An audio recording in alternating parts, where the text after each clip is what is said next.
Hi friends, இன்றைக்கி நம்ம சமையல் ஒரு அனுபவம் சேனலில் ஒரு இன்ட்ரெஸ்டிங்கான விஷயம் பார்க்கலாம். என்ன அப்படின்னா, பிள்ளையார் நோன்புனா என்ன, பிள்ளையார் நோன்புக்குள்ளே இளைநூல் எப்படி எடுக்கிறது, இதை ரெண்டை பற்றியும் நம்ம பார்க்கலாம். பிள்ளையார் நோன்பு என்னன்னு சொல்கிறதுக்கு முன்னாடி அதுக்கு ஒரு சின்ன கதை இருக்குது. ஸோ நான் அந்த கதையும் நான் இப்போ சொல்கிறேன்.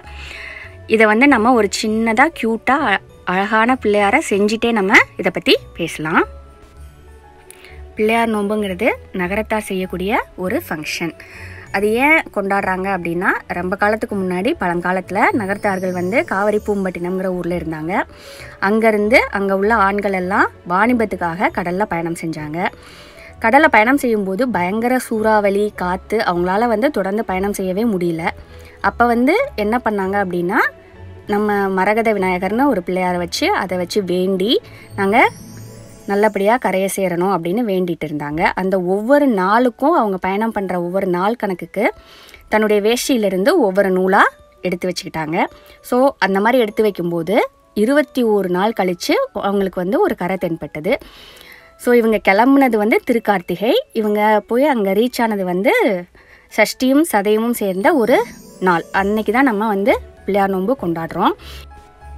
இவங்க எல்லாரும் சேஃபாக அந்த கரையை கடந்ததுக்கு பிள்ளையாருக்கு நன்றி தெரிவித்து அன்றைக்கி அந்த 21 நூல் எடுத்தாங்க இல்லையா, அதை திரியாக்கி இவங்க சாப்பாட்டுக்காக கொண்டு போன பச்சரிசி, வெல்லம் இதையெல்லாம் சேர்த்து பிள்ளையார் மாதிரி பிடிச்சு அந்த நூலை திரியாக்கி விளக்கேற்றி சாமி கும்பிட்டு அதை சாப்பிட்ருக்காங்க.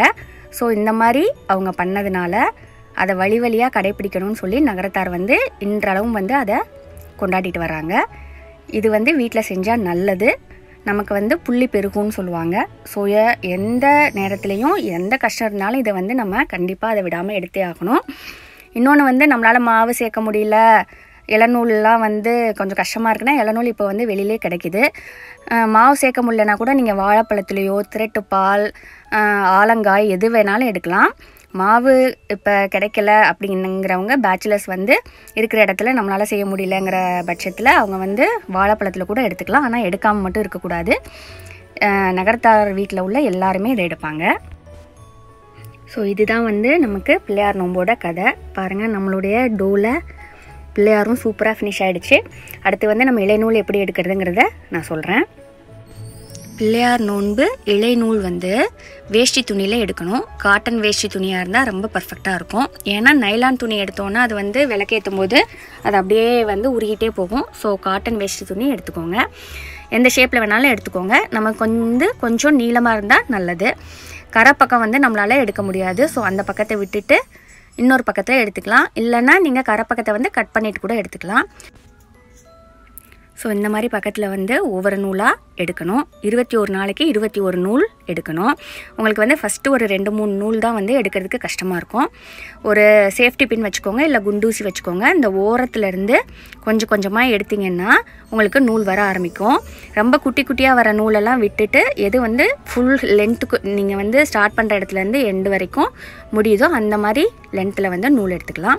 இப்போ பாருங்கள், நான் ஃபஸ்ட்டு ஒரு நூல் எடுக்கிறேன். அதுவே கொஞ்சம் நடுவில் கொஞ்சம் கஷ்டமாக இருக்குது. ஸோ அந்தந்த இடத்துல கொஞ்சம் விட்டு விட்டு எடுத்துக்கலாம். ஸோ ஒரு நூல் எடுத்தாச்சு. அதே மாதிரி 21 நூல் எடுக்கணும். நமக்கு 21 நூல் எடுக்கிறதுக்கு கஷ்டமாக இருந்துச்சு அப்படின்னா 7 நூல் நல்லா லாங்காக எடுத்துக்கலாம். 7 நூல் நல்லா லாங்காக எடுத்துட்டு அதை 3ஆக மடிச்சுட்டு அதை கட் பண்ணி 21 ஆக்கிக்கலாம்.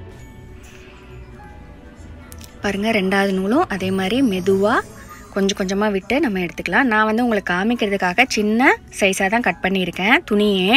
நீங்கள் கொஞ்சம் பெருசாக கூட எடுத்துக்கலாம், கொஞ்சம் ஈஸியாக இருக்கும் உங்களுக்கு குடும்பத்தில் உள்ள ஆட்களை பொறுத்து.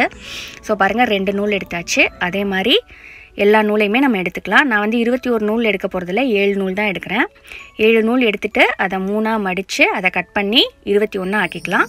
அதுக்கப்புறம் அதை நமக்கு எந்த சைஸில் வேணுமோ அந்த சைஸில் திரியாக கட் பண்ணி எடுத்துக்கலாம்.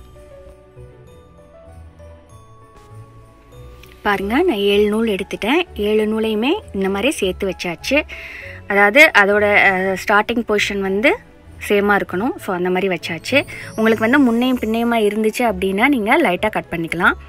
கட் பண்ணிவிட்டு இதை நான் 3ஆக மடிக்கிறேன். ஸோ ஃபஸ்ட்டு ஒரு பாதி மடிச்சிருக்கேன். அதுக்கப்புறம் அந்த பாதியிலேருந்து இன்னொரு பாதி. ஸோ 3ஆக மடித்தாச்சு. இப்போ ஒவ்வொரு போர்ஷன்லேயும் 7 நூல் இருக்கும். 7, 14, 21. இப்போ இதை வந்து கரெக்டான அளவில் வச்சுட்டு, அதாவது ஸ்டார்டிங் அண்ட் எண்டிங் பொசிஷன் வந்து கரெக்டாக இருக்கணும். கரெக்டாக வச்சுட்டு இப்போ வந்து நம்ம கட் பண்ணிக்கலாம். நமக்கு கட் பண்ணிவிட்டு கையில் வச்சுருக்க நூல் வந்து இப்போ 21 இருக்குது. ஸோ இதுதான் வந்து நமக்கு திரி. இந்த திரியில் வந்து உங்கள் வீட்டில் எத்தனை பேர் இருக்காங்களோ அதுக்கு ஏற்ற மாதிரி எடுத்துக்கலாம். இது வந்து ஒத்தப்படையில் தான் வந்து எடுப்பாங்க. 3, 5, 7, 9 அந்த மாதிரி. இப்போ எங்கள் வீட்டில் 4 பேர்னால் 5 திரி கட் பண்ணணும். ஸோ ஃபஸ்ட்டு நம்ம எடுத்து கொடுக்குறவங்களுக்கு 1, அதுக்கப்புறம் கடைசியாக அதே இன்னொன்று வந்து அவங்க எடுத்து கொடுக்குறவங்களே சாப்பிட்ருவாங்க. ஸோ வந்து இந்த மாதிரி ஒத்தப்படையில் நமக்கு தேவையான அளவு கட் பண்ணிவிட்டு அதை இளமாவில் வச்சு விளக்கேற்றி சாப்பிட வேண்டியதான். இது வந்து இன்ட்ரெஸ்டிங்கான விஷயம், நிறைய பேருக்கு தெரியாது. ஸோ அதனால் ஷேர் பண்ணணும்னு நினச்சேன். தேங்க்ஸ் ஃபார் வாட்சிங்.